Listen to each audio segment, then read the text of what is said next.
नमस्कार. आज आपण आलो आहे सिद्धगड हा किल्ला पाहण्यासाठी. पायथ्याचे गाव उचले, तालुका मुरबाड, जिल्हा ठाणे. भीमाशंकर अभयारण्यामुळे गर्द झाडी व घनदाट अरण्यात असलेला हा किल्ला मुंबईपासून 120 किलोमीटर अंतरावर तर ठाण्यापासून 80 किलोमीटर अंतरावर आहे.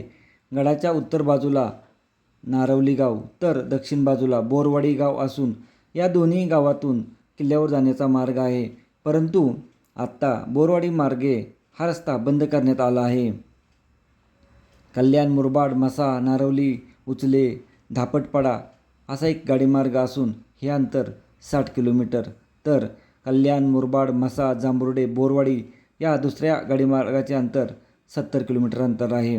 नारवली गावाच्या दिशेने सार्वजनिक वाहनांची सोय असल्याने बहुतेक ट्रेकर्स याच रस्त्याने जात असतात. सोबत वाहन असेल तर आपण धापडपाडा व त्याच्या पुढे सिद्धगडपाडा या ठिकाणापर्यंत आपली गाडी आणून त्या ठिकाणावरून गडप्रवास करू शकतो. यामुळे आपले चालण्याचे अंतर जवळपास 1 तासाने कमी होते. धापटपाडा व बोरवाडी येथून गडावर जाणाऱ्या वाटा मळलेल्या असल्या तरी धापटपाडा मार्गे जाताना पावसाळ्यात या मार्गावर असलेल्या धबधब्यांसाठी अनेक पर्यटक येथे येत असल्याने या मार्गाला 2 ठिकाणी धबधब्यावर जाण्यासाठी फाटे आहेत. या फाट्यावर चुकण्याची शक्यता असल्याने वाटचाल सुरू करण्यापूर्वी धापटपाडा गावातून वाट समजून घ्यावी. किल्ला माची व बालेकिल्ला असा 2 भागात विभागला असून माचीवर सिद्धगडवाडी हे 10 ते 12 घरांचे गाव वसले आहे. या वाडीतील लोक खाली गावात ये जा करत असल्याने वाट चांगली मळलेली आहे. नारवली अथवा बोरवाडी येथून माचीवरील सिद्धगडवाडीत जाण्यासाठी आपणाला 2.5 ते 3 तासाची वेळ लागते व त्या ठिकाणापासून बालेकिल्ल्यावर जाण्यासाठी 1.5 तासाची वेळ लागते. उचले गावातून चालत धापटपाडा गाठण्यास अर्धा तास लागतो. आपल्याकडं दुचाकी असेल तर हा मार्ग आपण गाडीवर जाऊ शकतो. तेथून मळलेल्या वाटेने 10 मिनिटात आपण गडावरील पठारावर पोहोचतो. येथून समोर पाहिले असता उजवीकडे मुख्य डोंगरापासून सुटावलेला एखाद्या जहाजासारखा दिसणारा सिद्धगड तर डावीकडे आहुपे तर मध्यभागी धमधम्याचा डोंगर दिसतो. येथे एक झोपडे असून येथून उजवीकडील वाट धबधब्याकडे तर डावीकडील वाट माचीवर सिद्धगडवाडीत जाते. या दोन्ही वाटा मळलेल्या आहेत. येथून अर्ध्या तासाची चढाई करून आपण दुसऱ्या एका झोपडीपाशी पोहोचतो. या झोपडीकडून 10 मिनिटे चालत गेल्यावर वाट पुन्हा एका वाटेला फाटा असून तैल रंगाने रंगवलेला बाण आहे. हा फाटा व बाण सहजपणे दिसत नाही. येथून सरळ जाणारी वाट धबधब्याकडे जाते तर डावीकडील वाट गडाच्या माचीवर जाते. येथून पुढील वाट मात्र प्रशस्त व मळलेली असून चुकण्याची शक्यता नाही.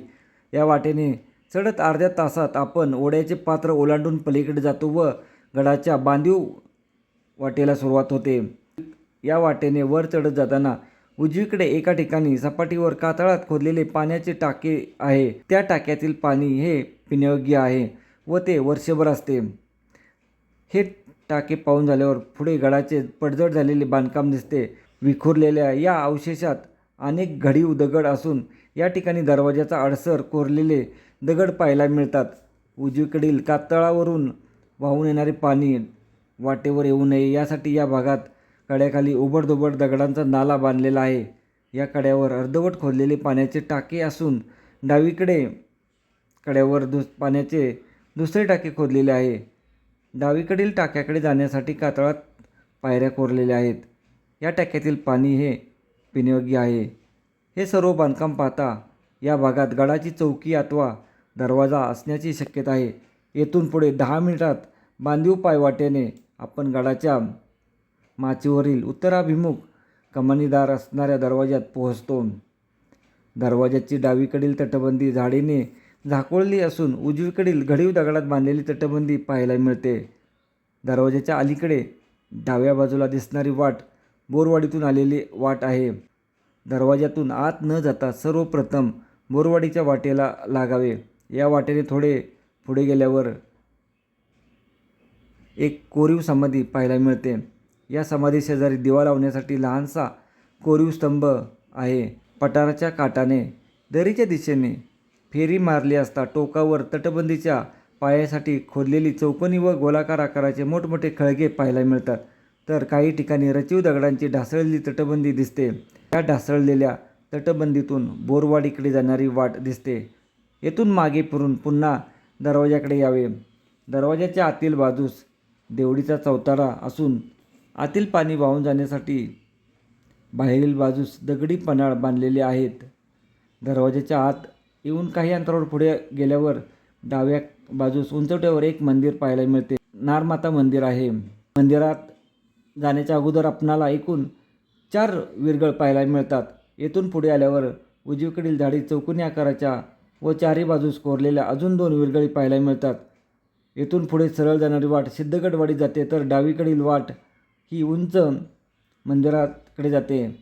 नारमातेच्या मंदिरात जाऊन दर्शन घेऊन पुढील प्रवास करावा. उंच चौताऱ्यावर बांधलेले हे देऊळ पुरातन असून गाभाऱ्यात नारमातेचे तांदळा स्वरूपातील मूर्ती आहे. मंदिराच्या चौताऱ्यावर जाण्यासाठी 2 बाजूस घडीव दगडाच्या पायऱ्या असून मंदिराचा गाभारा व त्या 2 बाजूस असलेली ओसरी यात 20-25 जणांची राहण्याची सोय होते. मंदिराच्या आवारात एकूण 18 ते 20 विरगळ मांडलेले असून प्राचीन मंदिराचे काही अवशेष पाहायला मिळतात. मंदिराशेजारी उघड्या चौताऱ्यावर 2 शिवपिंड, 2 नंदी, गणेश मूर्ती, भैरव मूर्ती व इतर काही मूर्ती ठेवलेल्या आहेत. या चौताऱ्याशेजारी दगडावर तोंड फुटलेली तोफ पाहायला मिळते. मंदिराचा परिसर पाहून झाल्यावर आल्या वाटेने मागे फिरावे व मूळ वाटेने सिद्धगडवाडीकडे निघावे. या वाटेत पुढे गेल्यावर डावीकडे एका उंच खडकावर दगडी भांडे कोरलेले आहे. दगडी भांडे पाहून पुढे आल्यावर पुन्हा एक वाट डावीकडे झाडीत जाताना दिसते. या वाटेने आत गेल्यावर 8 ते 10 दगडी गोळे व एका झाडाखाली दगड रचून ठेवलेला तांदळा पाहायला मिळतो. येथून मागे फिरून पुन्हा सरळ रस्त्याने निघाल्यावर आपला सिद्धगडवाडीत प्रवेश होतो. धापटपाडा येथून सुरुवात केल्यानंतर माचीवर येण्यासाठी आपणाला 1.5 तासाची वेळ लागते. सिद्धगडवाडी म्हणजे 10 ते 12 घरांची वस्ती असून येथे महादेव कोळी जमातीचे लोक राहतात. गावात प्रवेश करताना डावीकडे एक शाळा असून या शाळेत 15 ते 20 जणांची राहण्याची सोय होते. वाडीतील मातीची काही घरे जुन्या घरांच्या घडीव चौताऱ्यावर बांधलेली आहेत. माचीवर पावसाळी पाणी साठवण्याचा एक तलाव व 2 विहिरी असून या विहिरीचे पाणी गावकरी पिण्यासाठी वापरतात. सिद्धगडवाडीतून बालेकिल्ल्यावर जाण्यासाठी आपणाला 1 तासाची वेळ लागते व उभा चढ असल्याने गडावर पिण्यायोग्य पाणी नसल्याने वाडीतून पुरेसे पाणी घेऊनच सोबत चढाई करावी. वाडीत शिरण्यापूर्वी अलीकडे डाव्या बाजूला झाडीत बालेकिल्ल्यावर जाणारी वाट आहे.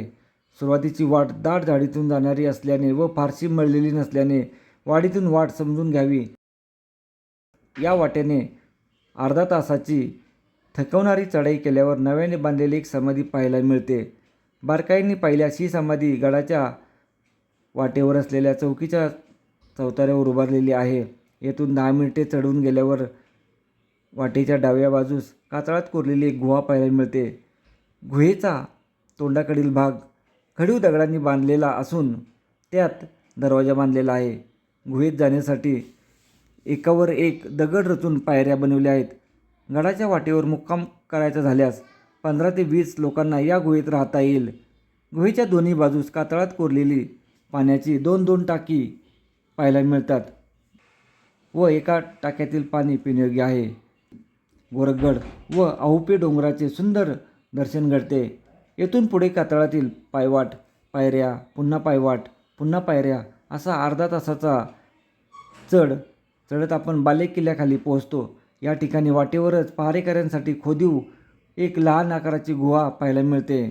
या गुहेच्या डावीकडून कातळात कोरलेल्या पायऱ्या चढून नंतर पायवाट व त्यानंतर 30-35 बांधीव पायऱ्या असा प्रवास करत आपण बालेकिल्ल्याच्या तटाजवळ पोहोचतो व या ठिकाणी एक पाण्याचं टाकं आपल्याला पाहायला भेटतं.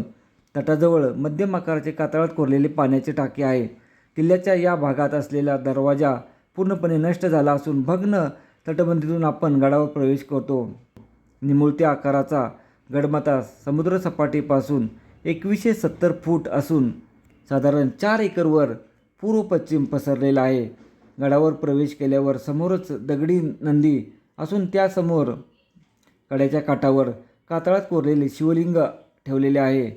बालेकिल्ल्याचे 2 भाग असून उजवीकडे तटबंदीने बंदिस्त केलेल्या मोठ्या प्रमाणात वाड्यांचे अवशेष असून डावीकडे लांबलचक भाग सोंडेच्या दिशेने निमुळता होत गेला आहे. डावीकडून माथा फिरायला सुरुवात केल्यावर सुरुवातीस एका रेषेत कातळात कोरलेली 3 पाण्याची टाकी पाहायला मिळतात. यातील शेवटचे टाके काही प्रमाणात बांधीव केलेले आहे. या टाक्यांच्या पुढील भागात डोंगर उतारावर 4 टाक्यांचा समूह आहे. यातील एक टाके बुजलेल्या अवस्थेत असून उर्वरित 3 टाक्यात पाणी असले तरी ते पिण्यायोग्य नाही. टाकी पाहून पुढे 5 मिनिटांची वाटचाल केल्यावर एका ठिकाणी 15 फुटाचे सोपे प्रत्यारोहण करून आपण सोंडेच्या खालील भागात उतरतो. या ठिकाणी भगवा झेंडा रोवलेला आहे. याच्या पुढील भागातील सोंडेची तटबंदी आजही शिल्लक असून या तटबंदीत 2 बुरुज पाहायला मिळतात. सोंडेच्या टोकावर साधारण 40 फूट उंचीचा मोठा बांधीव बुरुज असून या बुरुजात गडावरून खाली उतरण्यासाठी दरवाजा बांधला आहे. हा बुरुज जवळ जाईपर्यंत दिसून येत नाही. दरवाजाची चौकट व कमान आजही शिल्लक असून दरवाजाच्या तळातील 4 ते 5 फूट उंचीचा भाग दगड टाकून बंद करण्यात आला आहे, पण यातून बाहेर जाता येते. या दरवाजाच्या वाटेने काही अंतर खाली उतरता येते, पण पुढची वाट मात्र वापरात नसल्याने पूर्णपणे मोडलेली आहे. बुरुजावर मशाल रोवण्यासाठी असलेले घडीव दगड पाहायला मिळतात. बुरुजाच्या समोरील बाजूस 2 कोरडी पडलेली टाकी दिसतात. बुरुजाच्या समोरील बाजूस टेकडीवर कातळात कोरलेली 2 पाण्याची कोरडी टाकी पाहायला मिळतात. गडमाथ्याचा डावीकडील भाग पाहून झाल्यावर पुन्हा माथ्यावर प्रवेश केलेल्या ठिकाणी येऊन उजवीकडील भाग पाहण्यास सुरुवात करावी. सोंडेचा हा भाग तटबंदीने बंदिस्त केला असून आत जाण्यासाठी दरवाजा बांधलेला आहे. दरवाजाची कमान उद्ध्वस्त झालेली असून आतील दोन्ही बाजूस पहारेकऱ्यांच्या ओऱ्या आहेत. तटबंदीच्या आतील भागात एक ढासळलेला बुरुज पाहायला मिळतो. या भागात मोठ्या प्रमाणात वास्तूंचे चौतरे असून डावीकडील उतारावर कातळात कोरलेले पाण्याचे लहानशी टाकी पाहायला मिळते. यातील एका चौताऱ्यावर रचलेले दगड पाहता या ठिकाणी बहुधा मंदिर असावे. गडाच्या या टोकावर चौकीच्या पडक्या भिंतीचे अवशेष पाहायला मिळतात. या भागातून भीमाशंकर, पदरगड, जांभुर्डे धरण, कोतळीगड, माथेरान, प्रबळगड, पेब, मलंगड, गोरखगड, मच्छिंद्रगड इतका दूरवरचा प्रदेश नजरेस पडतो. गडमाथा फिरण्यासाठी आपणाला अर्ध्या तासाची वेळ पुरेशी होते. सिद्धगडाचा इतिहास विशेष उपलब्ध नसला तरी किल्ल्यावरील कातळात कोरलेली गुहा पाहता हा किल्ला गायदरा या घाट मार्गाच्या रक्षणासाठी 9व्या शतकात शिलाहारांनी बांधला असावा. इसवी सन 1657-1658 दरम्यान कोकण मोहिमेत हा किल्ला मराठ्यांच्या ताब्यात आला. तो इसवी सन 1693 पर्यंत स्वराज्यात होता. 20 ऑक्टोबर 1693 रोजी मोगलांनी पुन्हा या किल्ल्याचा ताबा घेतला. त्यानंतर तो स्वराज्यात केव्हा दाखल झाला याची नोंद नाही, पण पेशवे दप्तरातील नोंदीनुसार 1734 मधील वसई मोहिमेत सिद्धगडावर काही काळ मराठा सैन्य होते. 1818 साली इंग्रजांनी किल्ल्यावर तोफांचा मारा करून किल्ल्याचे नुकसान केले. 1942च्या चले जाव चळवळीत क्रांतिकारक भाई कोतवाल आणि हिराजी पाटील यांना 2 जानेवारी 1943ला सिद्धगड किल्ल्याच्या पायथ्याशी वीरमरण आले. आज बोरवाडीत त्यांचे हुतात्मा स्मारक उभारले आहे. याचे दर्शन घ्यावे आणि परतीच्या प्रवासाला निघावे असा हा ऐतिहासिक किल्ला आहे. मुरबाड ते म्हसा आणि येथून 21 किलोमीटर अंतरावरील सिद्धगड परिसर हा भीमाशंकर अभयारण्यात येतो. खानिवरे या गावापासून काही अंतरावर डोंगर पायथ्याशी सिद्धगड पाडा हे गाव लागत असून तेथून पायपीट काढत अगदी जंगलाच्या मधोमध पोहोचल्यावर काकडमाळ लागतो. तिथे भावरी कुटुंब फार पूर्वीपासून राहत आहे. तेथून अगदी जवळच हे स्थान आहे. गर्द झाडे व घनदाट जंगलात विविध प्रकारचे वन्यजीव, पशु, पक्षी आढळतात. भीमाशंकर अभयारण्याच्या अंतर्गत हा परिसर येत असल्याने येथील जंगलाचे चांगले संवर्धन झाले आहे. अनेक उपयुक्त वन औषधी येथे आढळतात. दक्षिण तटावर भैरवाचे स्थान आहे. क्रांतिकारकाची भूमी. स्वातंत्र्य लढ्यात ब्रिटिशांना सळोगी पळो करून सोडणाऱ्या आणि आपल्या प्राणाची आहुती देणाऱ्या वीर भाई कोतवाल व हिराजी पाटील या महान क्रांतिकारकांची ही बलिदानाची भूमी ही तरुणांसाठी स्फूर्तिस्थान आहे. 2 जानेवारी 1943 रोजी क्रांतिकारक हुतात्मा भाई कोतवाल आणि हुतात्मा हिराजी पाटील यांना सिद्धगड किल्ल्याच्या पायथ्याशी वीरमरण आले होते. तेव्हापासून या ठिकाणाला फार महत्त्व प्राप्त झाले आहे. मात्र वरती डोंगरमाथ्यावर असणारा प्राचीन किल्ला फारसा परिचित नव्हता. तसेच किल्ल्यावर जाणारी वाट फारच बिकट असल्याने ट्रेकर्स व्यतिरिक्त फार कोणी तिकडे जाण्याचा प्रयत्न करत नाहीत. मुरबाडपासून 21 किलोमीटर अंतरावर असल्यामुळे तालुक्याच्या अगदी जवळ हा किल्ला आहे. या किल्ल्याचा कालखंड निश्चित सांगता येत नसला तरी या ठिकाणी असणारी लेणी, उद्ध्वस्त वाड्यांचे अवशेष, सैनिक बराकी, धान्याची कोठारे, पाण्याची टाकी यामुळे किल्ल्याचा थोडाफार इतिहास उलगडण्यास मदत होते. हा किल्ला गायधरा या महत्त्वाच्या घाट रस्त्याच्या लगतच असल्याने त्या काळी व्यापारी या किल्ल्याच्या पायथ्याशी असलेल्या भिवाचा आखाडा येथे विश्रांतीसाठी थांबत होते. या किल्ल्यावर आजही शेकडो वर्षापूर्वीची एक तोफ आहे. कोकण स्वारीतून इसवी सन 1657-58 दरम्यान छत्रपती शिवाजी महाराजांनी सिद्धगड किल्ला काबीज केला होता. पेशवे दप्तरानुसार 1734 मध्ये मराठ्यांनी वसईच्या किल्ल्यावर स्वारी केली तेव्हा सिद्धगडावर काही काळ सैनिक ठेवल्याची नोंद आहे. इसवी सन 1818 नंतर या किल्ल्यावर इंग्रजांनी तोफांचा मारा करून किल्ल्यांचे नुकसान केले. त्यानंतरच्या काळात या किल्ल्याचा इतिहास पुसटसा होत गेला आहे. उत्तर बाजूला सिद्धगड पाडा, नारिवली तर दक्षिण बाजूला बोरवाडी आणि गडाच्या दक्षिण पायथ्याशी हुतात्मा भाई कोतवाल आणि हिराजी पाटील यांचे स्मारक आहे. सिद्धगडाच्या पायथ्याशी खानिवरी हे गाव जवळच आहे. सिद्धगडाच्या पश्चिमेला बारमाही पाण्याची विहीर आहे. तसेच गडावर पाण्याची टाकीसुद्धा आपणाला पाहायला भेटतात. असा हा ऐतिहासिक किल्ला आहे. गडावर जाऊन पुन्हा परत येण्यासाठी साधारण 7 ते 8 तासाची वेळ लागते. त्यासाठी आपणाकडे भरपूर प्रमाणात पाण्याची सोय, खाण्याच्या वस्तू, गडमाथ्यावरून आपणाला प्रबळगड, पेपचा किल्ला, मलंगगड, कोथळीगड तसेच तुंगीगड, पदरगड हे किल्ले पाहायला भेटतात. तसेच भीमाशंकरचा परिसरसुद्धा पाहायला भेटतो. गडावर जाऊन येण्यासाठी 7 ते 8 तासाची वेळ लागते. धन्यवाद. जय हिंद, जय महाराष्ट्र. असेच गडकिल्ले पाहत राहा. नारोली गावाजवळ नळदुर्ग नावाचा भुईकोट किल्ला होता. 1862च्या नोंदीनुसार किल्ल्यात पाण्याची सोय नसून किल्ला पूर्णपणे जमीनदोस्त करण्यात आला होता. नारोली गावात या किल्ल्याची शोध मोहीम आपण घेणार आहे. गावातील वयोवृद्ध लोकांनासुद्धा या किल्ल्याबद्दल जास्त माहिती नाही, पण आपण जाऊन या किल्ल्याचा शोध निश्चितच घेऊ किंवा त्याचे स्थान तरी आपण पाहू.